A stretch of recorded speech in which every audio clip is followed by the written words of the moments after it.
Imagine running a routine infrastructure update on a random Tuesday afternoon. Oh, it's always a Tuesday, isn't it? Right, always a Tuesday. Yeah. So you're pushing a tiny change to a tagging module, something completely innocuous.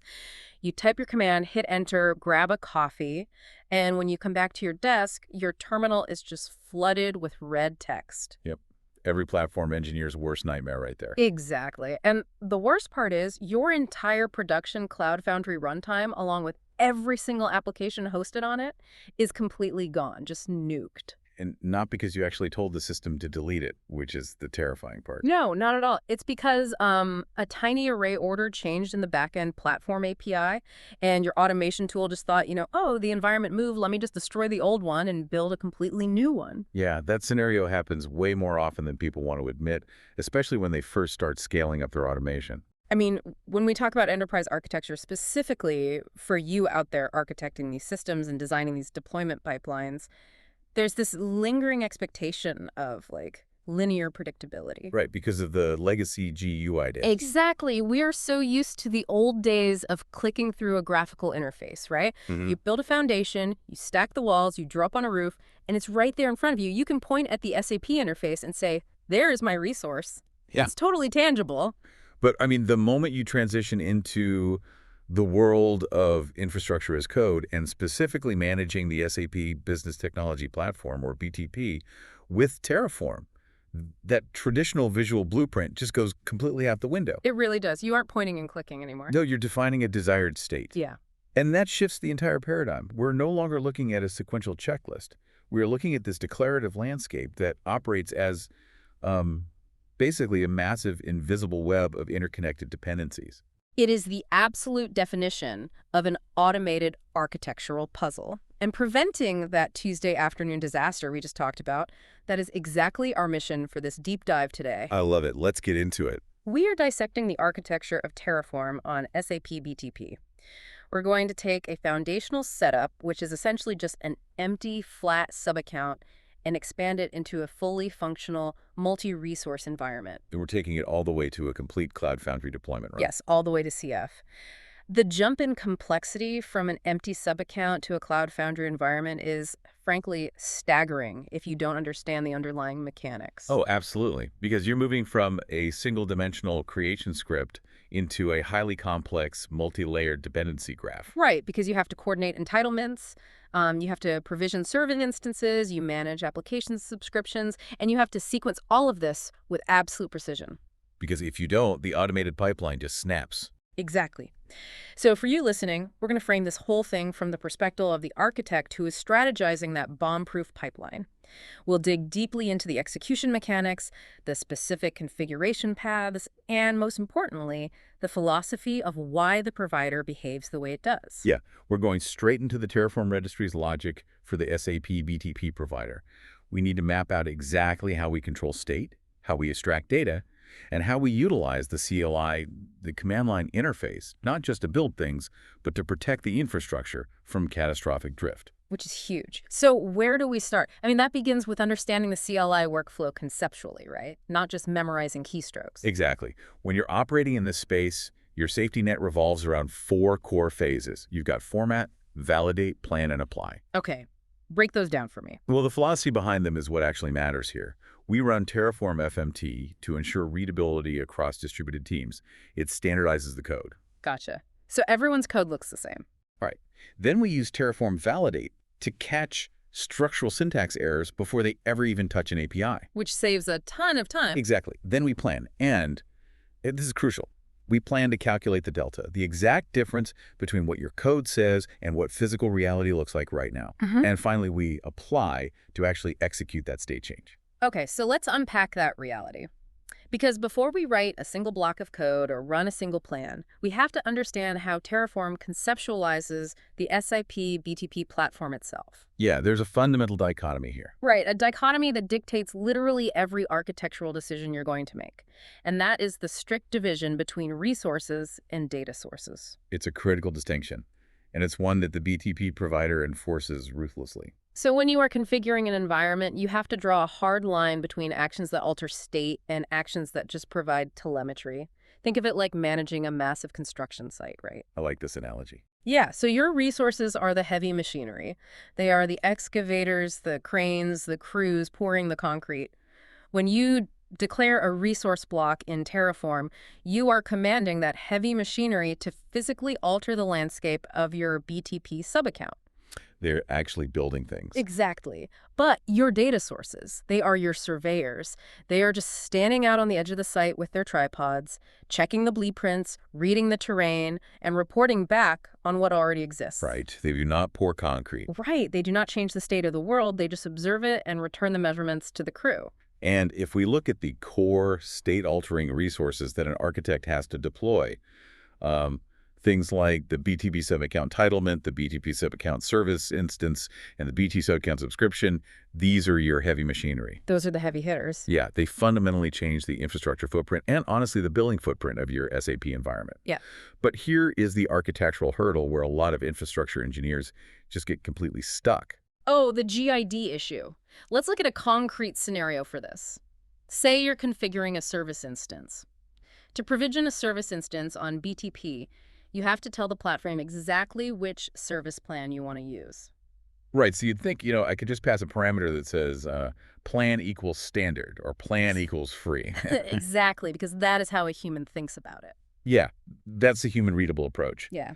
But the SAP BTP platform's API outright rejects that. Why? The backend doesn't route based on human-readable strings.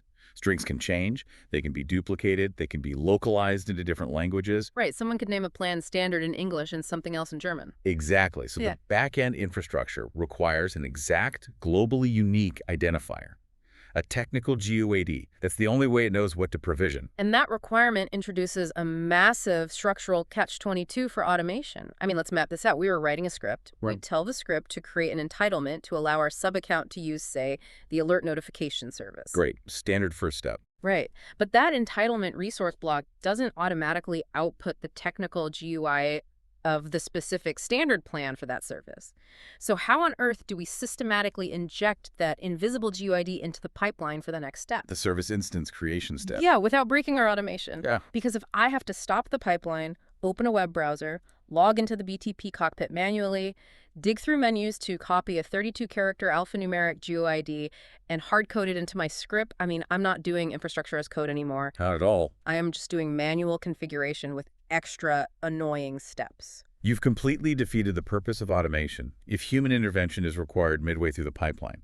And that, right there, is exactly where you send in the surveyors. The data sources. Yes, this is the entire purpose of the data source block. Yes. When you need to query the platform programmatically, you utilize the BTP subaccount service plan data source. Okay, so walk me through the execution path of that query. How do we actually translate human intent into a back-end GUID dynamically? The mechanism is actually brilliant. So in your configuration file, you define a data block. You provide it with the human-readable parameters that you do know. Like the names. Right. You pass the offering name, let's say alert notification. You pass the name of the plan, which is standard. And you pass the subcounted where this service lives. Okay. So we give it the human strings. Yeah, and when Terraform evaluates that code, it sends a targeted, read-only HTTP query to the BTP API. It basically says, hey, look at this subaccount, find the service offering called alert notification, find the plan called standard, and tell me the technical ID. And the API responds with the GUID. Exactly. The API returns that unique GUID, and Terraform pulls it directly into your configuration's working memory dynamically. No human required. Okay, so we've solved the GUID problem. We sent the surveyor out, they got the exact coordinates, and they brought them back to the heavy machinery crew. But structurally, what does this actually do to our pipeline? It changes the shape of it. Yeah.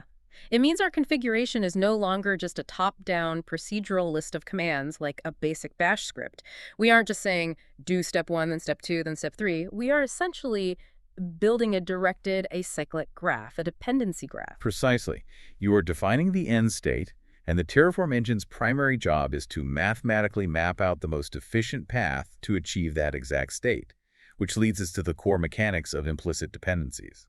I find implicit dependencies fascinating because, honestly, it feels like the tool is reading your mind sometimes.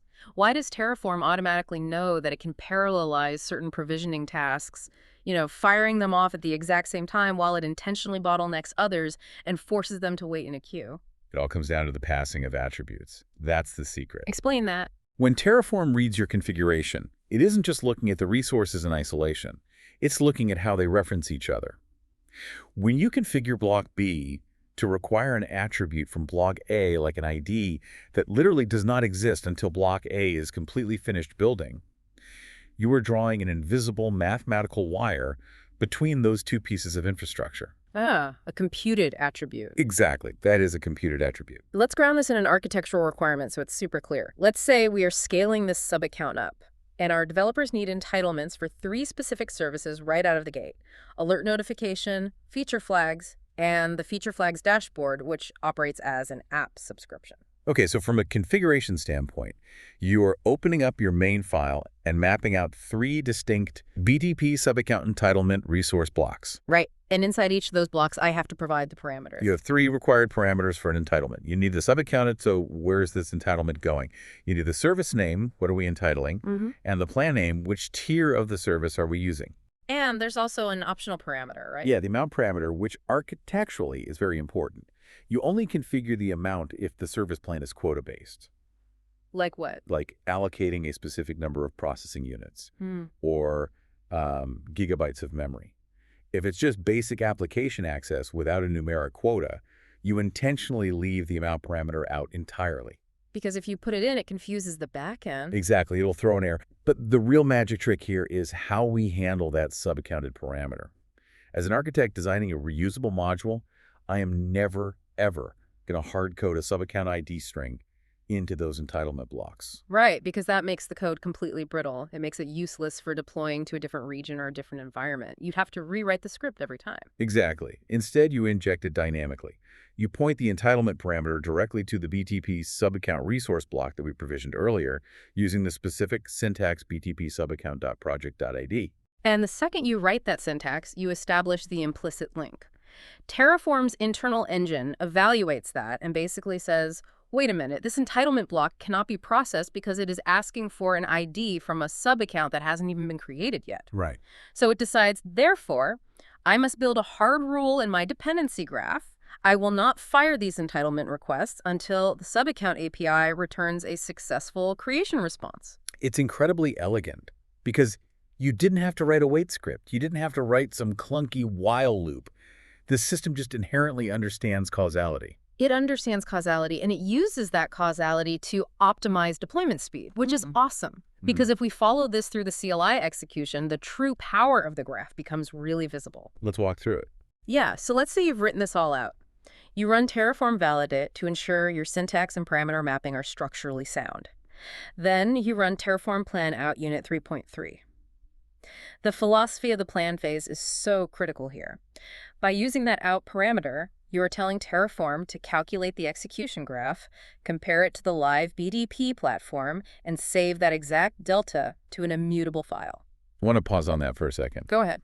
Because saving the plan to an output file is something a lot of junior engineers skip. They just run a naked Terraform plan, look at the text on the screen, and then run Terraform apply. Why is that such an architectural risk? Because of the time of check to time of use vulnerability. The TOTOU. Yeah. If you run a plan, look at it on your screen, and then run apply a few minutes later, you are assuming the world hasn't changed in those few minutes. But what if a teammate went into the SAP UI and manually changed a configuration?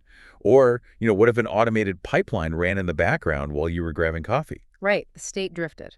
Exactly. If you run apply without a saved plan file, Terraform will reevaluate the state at the exact moment of application, and it might execute changes you never actually reviewed. That's how things get deleted by accident. Yes. By applying a saved plan file, you are guaranteeing that Terraform will only execute the exact delta that you approved. If the underlying state shifted in the meantime, the apply will safely fail rather than causing unintended destruction. That is a phenomenal safeguard. It's like locking in the contract before you sign it. So you run your apply against that saved plan file, right? Yeah. Terraform apply unit 3.3. And what is amazing to watch in the terminal during the apply phase is how Terraform handles the parallelization. It's beautiful to watch. It really is. It evaluates those 3 entitlements. It sees they all rely on the subaccount ID, meaning they have to wait for the subaccount.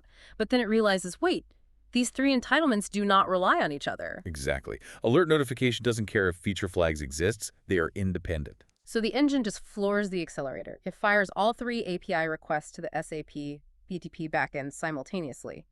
From a deployment perspective, you are drastically reducing your pipeline execution time because Terraform is always calculating the widest, most efficient path through the graph. However, this heavy reliance on Terraform's internal logic brings us to a highly complex architectural failure point. The catch. Yeah, because Terraform is brilliant at reading its own graph, right? But it is completely blind to the bespoke business logic of the SAP BTP backend. Yes, this is exactly where the magic breaks down, and this is what I wanted to dig into next. We've established how implicit dependencies work beautifully, but what happens when we transition to explicit dependencies? Let me pose an architectural dilemma for you. Lay it on me.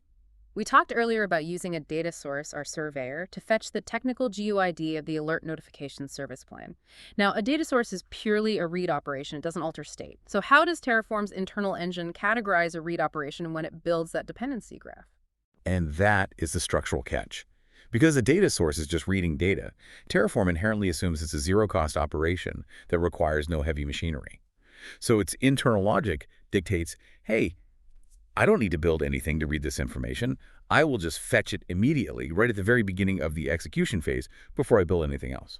But wait, if it fires the read query at the very beginning of the run, it's asking the SAP BTP API for the GUID of a service plan that our subaccount isn't even entitled to use yet, because the entitlement resource is further down the queue. Precisely. And the BTP backend is highly secure and tenant isolated. Yeah.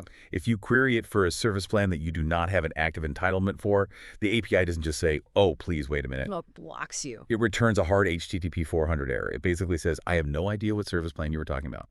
Access denied. And your entire automated pipeline crashes fatally right at the starting line. Wow. So it's a complete breakdown of the automated handshake.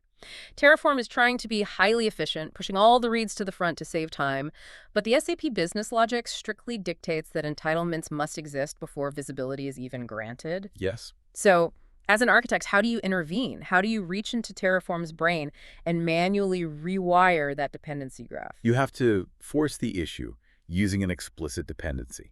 You do this by configuring the depends on meta argument. You inject this directly into your data source block. So you just type depends on inside the block. Yeah. You are essentially adding a line of code that says depends on equals BTP subentitlement dot alert notification.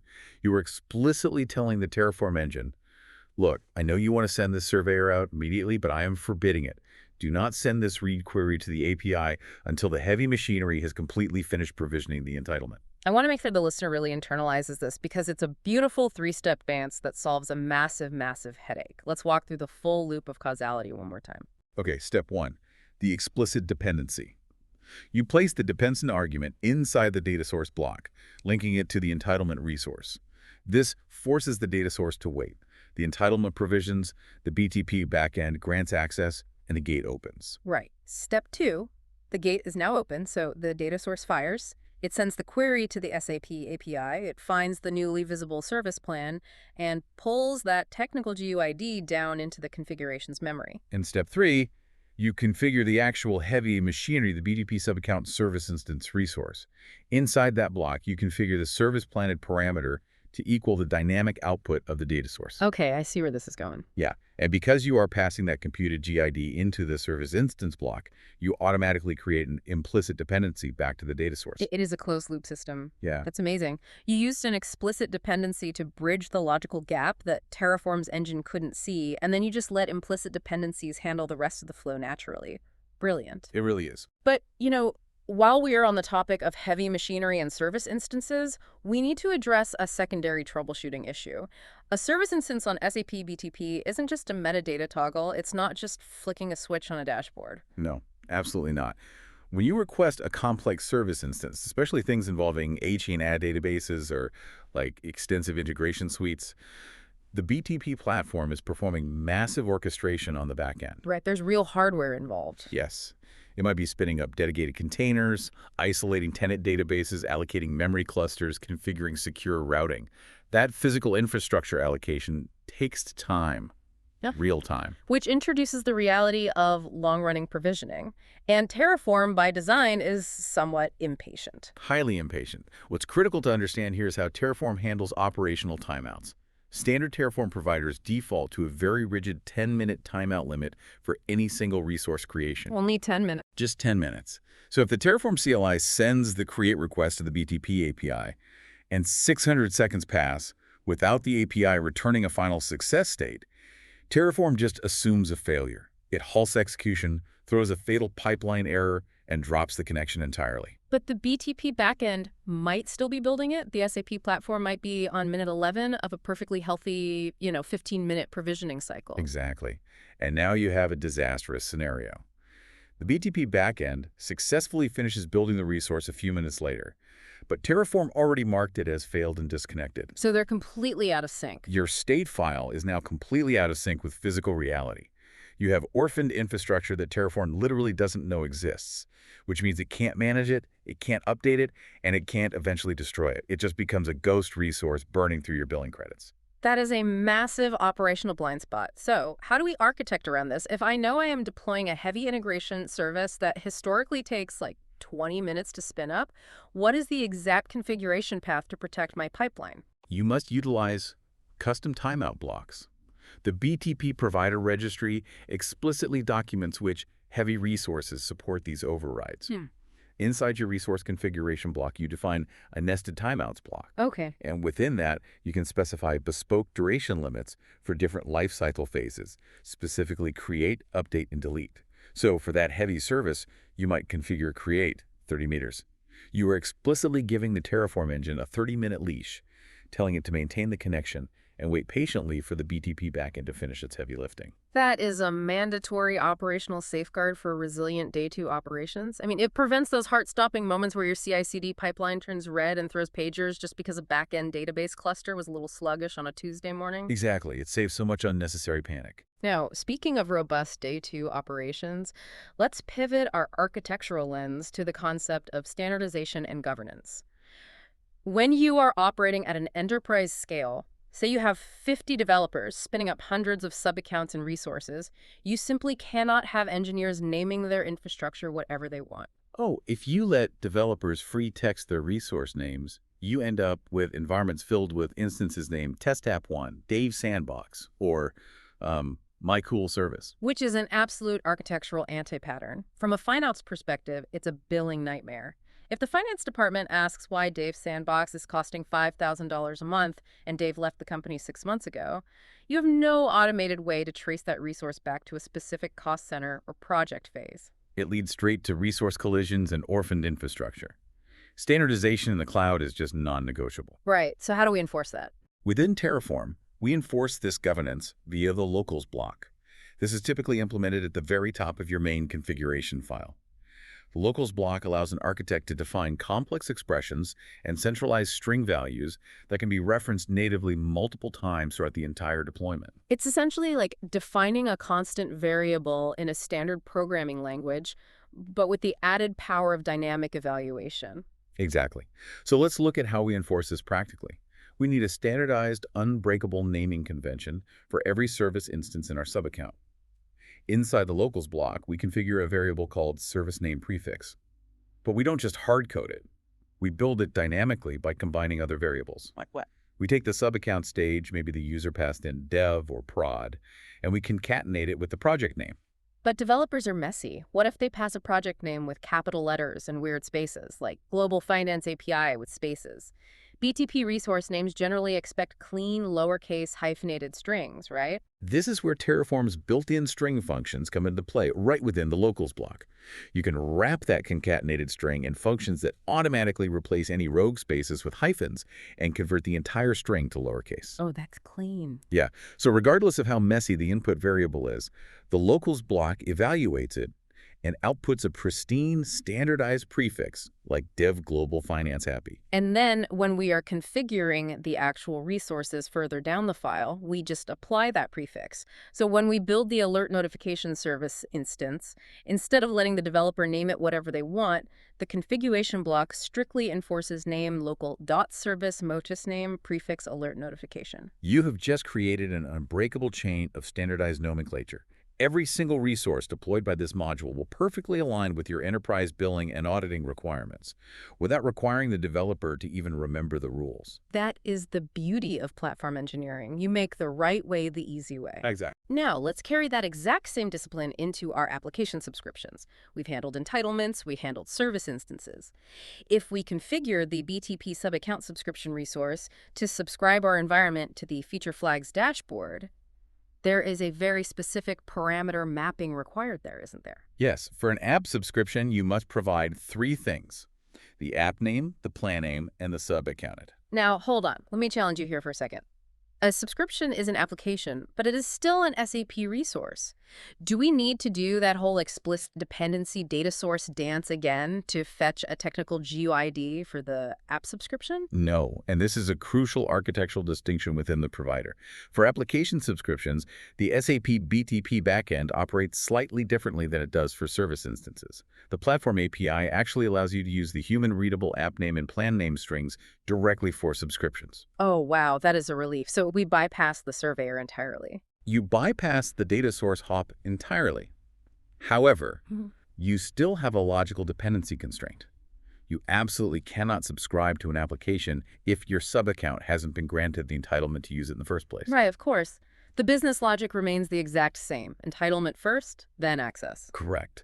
But because we don't have that data source acting as a logical bridge this time, how do we enforce the sequence? We simply add the explicit depends and meta argument directly onto the BTP sub-account subscription resource itself, pointing it straight at the heavy machinery of the BTP sub-account entitlement resource block. So it's just a clean, direct, explicit dependency. You are telling the subscription, hey, do not attempt to subscribe until the entitlement resource says it is completely finished. Exactly. I love that. So we've successfully laid out the foundational dependencies. We've secured our entitlements. We orchestrated our service instances. We standardized our naming conventions. And we mapped out our subscriptions. We have a very robust baseline sub-account. We do, but a baseline sub-account doesn't actually run code. To actually deploy applications, we have to graduate to advanced provisioning. We need to deploy a full Cloud Foundry environment inside this sub-account. And this is where the architecture demands a much deeper, much more dangerous level of dynamic logic. Because Cloud Foundry isn't just a simple service you toggle on, it is an entire runtime environment. Yes, it is a whole other beast. And as an environment, it requires physical infrastructure. It has to exist in a specific data center, in a specific region, which the BTP platform dictates through a parameter called the CFLAN scape label. This is where we get into highly technical state manipulation. And honestly, this is where that Tuesday afternoon disaster scenario we opened with originates. Here we go. When you configure the Cloud Foundry environment, you must provide that CFLAN scape label. Now, as an architect designing a flexible module, you want to allow the consumer of your code to choose their landscape, right? So you create an input variable in your variables.tf file. But to make the module user-friendly, you usually set the default value of that variable to empty. You're basically saying, hey, if you have a specific region in mind, pass it to me. If you don't care, leave it blank, and the module will figure it out dynamically. Exactly. But if it's left blank, and the Cloud Foundry backend absolutely requires a physical landscape to deploy into, your Terraform code has to find one dynamically at runtime. So we send in the surveyors again. We utilize the BTP environment's data source. This is a powerful query that fetches a list of all available Cloud Foundry landscapes that your specific global account has the authorization to access. Okay, so we have the list, but now we need to evaluate a logical condition. Did the user provide a label? If yes, use theirs. If no, extract the first available label from the data source array. Now, if I am a standard Terraform developer, my immediate instinct is to put that logic straight into a locals block. We just use locals for naming. It evaluated beautifully. Why wouldn't it work here? Because of how the Terraform lifecycle evaluates a locals block. A locals block evaluates dynamically on every single run of Terraform plan or Terraform apply. It does not remember what it did yesterday. Wait, so if the BTP backend adds a new data center or changes the sorting order of the environments ATI? Then the data source returns a different array. And if the array order changes, extracting the first index, say, index 0 might return uCentral2 today, when 6 months ago it returned to uCentral1. And if the locals block evaluates to a different landscape label on day 2, what does Terraform do? Terraform looks at the new label calculated by the locals block. It looks at the immutable state file, which says the current Cloud Foundry environment is in uCentral1. It sees a discrepancy between your desired configuration and physical reality. Oh, no. And because you cannot simply move a Cloud Foundry environment across data centers, Terraform decides the only path forward is to destroy your entire production Cloud Foundry runtime and recreate it from scratch in the new landscape. And that is how you nuke your production environment on a Tuesday. The array order shifted, the locals block blindly accepted the new value, and Terraform executed a catastrophic state drift correction. That is absolutely terrifying. It is the single biggest pitfall in dynamic infrastructure, which is exactly why we must introduce a specialized state manipulation tool, the Terraform data resource. Okay, how does Terraform data protect us from the shifting array? What makes it so different from a locals block? Think of the locals block as a whiteboard. Every time you run Terraform, it erases the whiteboard and recalculates the math from scratch. Terraform data, on the other hand, is like pouring concrete over a steel signpost. It's a resource block whose entire purpose is to calculate a value once during creation and bake that initial value permanently into the terraform.tf state file. So once it is written into the state file on that very first initial deployment, it becomes immutable. Even if the data source array changes tomorrow, the Terraform data resource refuses to update unless you explicitly tell it to destroy itself. Exactly. It completely locks the life cycle. So when you configure the Cloud Foundry environment, you must set the landscape label dynamically, but you use Terraform data to perform that calculation. Let's break down the logic of that calculation, because it involves a ternary expression, right? Without getting bogged down in reading pure syntax out loud, how do we structure the logic inside that Terraform data block? You configure the input of the Terraform data block to ask a true-false question. The code basically evaluates the length of the user-provided landscape variable. It asks, is the length of the variable greater than 0? Meaning, did the user actually type something in, or is it just an empty string? Right. If true, meaning the user provided a specific landscape, it locks in what the user provided. If false, meaning they left it empty, it goes into the surveyor's data, looks at all the available environments, grabs the very first one in the array at index 0, extracts its landscape label, and locks that in. So on day 1, it calculates the fallback and pours the concrete. On day 100, if the array changes, the concrete doesn't care. The environment remains safe. It is a brilliant architectural safety net. But I know from experience that there is a very common engineering mistake that happens right at the finish line here. Oh, yeah. The output reference trap. You can configure the Terraform data block perfectly. The concrete is stored. But if you forget how to correctly reference that block in your downstream Cloud Foundry resource, the script will just fail validation. Explain the trap for us. What do engineers usually type that breaks it? They treat it like a normal resource. Down in the BT sub-op account and environment, and block the heavy machinery actually building Cloud Foundry. They configure the landscape parameter to simply point to the block name, like Terraform data.cf landscape label. But Terraform data isn't a normal resource, it's a wrapper. Exactly. It holds a complex data object. Terraform throws an error because it doesn't know which part of the data object you're actually trying to inject. You must explicitly call the output attribute. The parameter must read Terraform data.cf landscape label.output. If you miss that specific suffix, the pipeline breaks. It's always those tiny syntax details that cause hours of troubleshooting. Before we move on from Terraform data, there is a really interesting CLI detail here. Normally, if I am writing an infrastructure script and I introduce an entirely new resource type into my file, especially one I haven't used before, I have to stop what I'm doing and run Terraform in it. Because normally Terraform needs to reach out to the internet, find the plugin for that new resource, and download the binaries into your local directory. Right. But if I add Terraform data to my script, do I need to run in it? You do not. And this is a great optimization to keep in mind. Terraform init is not required when adding the Terraform data resource because it isn't a third-party provider plugin. It is natively compiled right into the core Terraform engine itself. You can write the block and proceed straight to Terraform plan without missing a beat. That is fantastic. Okay, let's zoom out a bit. We have navigated the entire pipeline. We ran our apply. The custom timeouts held the connection open while the heavy databases spun up. The explicit dependencies fired in the exact sequential order. The landscape label was calculated and permanently locked into the state file via Terraform data. Our complex, multi-layered Cloud Foundry environment is fully provisioned and healthy. The infrastructure exists. But infrastructure doesn't exist in a vacuum, right? The moment the platform team finishes provisioning, the development team needs to actually use it. Which brings us to the final architectural question. How do downstream systems interact with this newly created environment? Let's say I have a CI/CD pipeline like Jenkins or GitHub Actions that is waiting in the wings. Its job is to take the developer's compiled microservices and deploy them into this new Cloud Foundry space. To do that, the pipeline needs the API endpoint URL, and it needs the Cloud Foundry organization ID. This is the critical handover from day one of provisioning to day two operations. Now, I know some older engineers who will literally open up the raw terraform.tf state JSON file, hit Cheater-all plus F, manually dig through thousands of lines of machine code to find those specific GIs and URLs, copy them, and email them to the dev team. Which is quite frankly a massive architectural anti-pattern for multiple reasons. First, manual intervention breaks the very concept of an automated pipeline. But more importantly, it introduces severe security risks.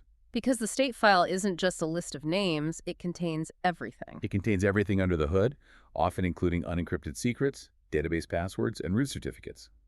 Humans should almost never be manually reading or parsing raw state files. This is exactly where we must surface our infrastructure telemetry safely using Terraform outputs. Outputs. So how do we conceptualize these architecturally? The cleanest analogy is to think of them as the return values of your entire infrastructure deployment. If you think about a standard programming language, you call a function, it executes a bunch of complex logic, and at the end, it returns a single, clean integer or string. Terraform outputs do the exact same thing for physical infrastructure. So instead of returning a math result, it returns an API endpoint. And to keep our codebase clean and modular, we don't want to clutter our main.tf file with a bunch of return statements, right? Exactly. The configuration path for this is to create a dedicated file in your directory called outputs.tf. In this file, you define specific output blocks for the critical telemetry that your downstream pipelines require. So we create an output block for the ape URL, one for the origin, and maybe one for the landscape label just for auditing purposes. And you map those output blocks directly to the exported attributes of the Cloud Foundry environment resource you just built. Once this is configured, you run Terraform apply one final time. But wait, if I run apply, won't it try to rebuild things? No, because Terraform calculates the delta. Yeah. It looks at the state and realizes that no physical infrastructure actually needs to change, but it recognizes the new output definitions.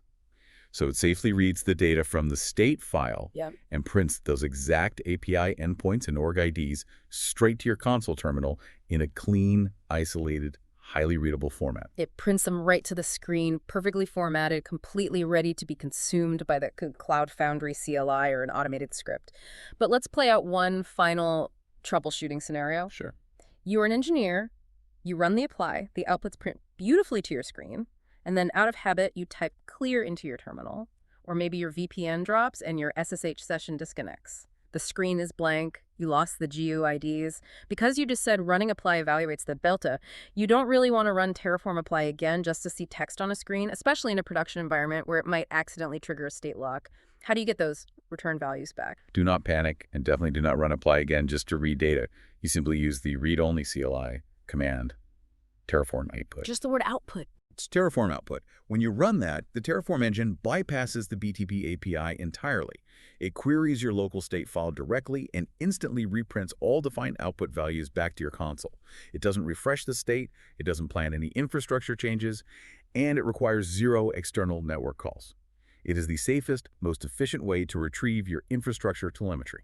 That is incredible. So what does this all mean for the modern enterprise architect? Let's synthesize this entire journey. We started with the illusion of control, the old days of clicking through UIs, and replaced it with the mathematical precision of infrastructure as code.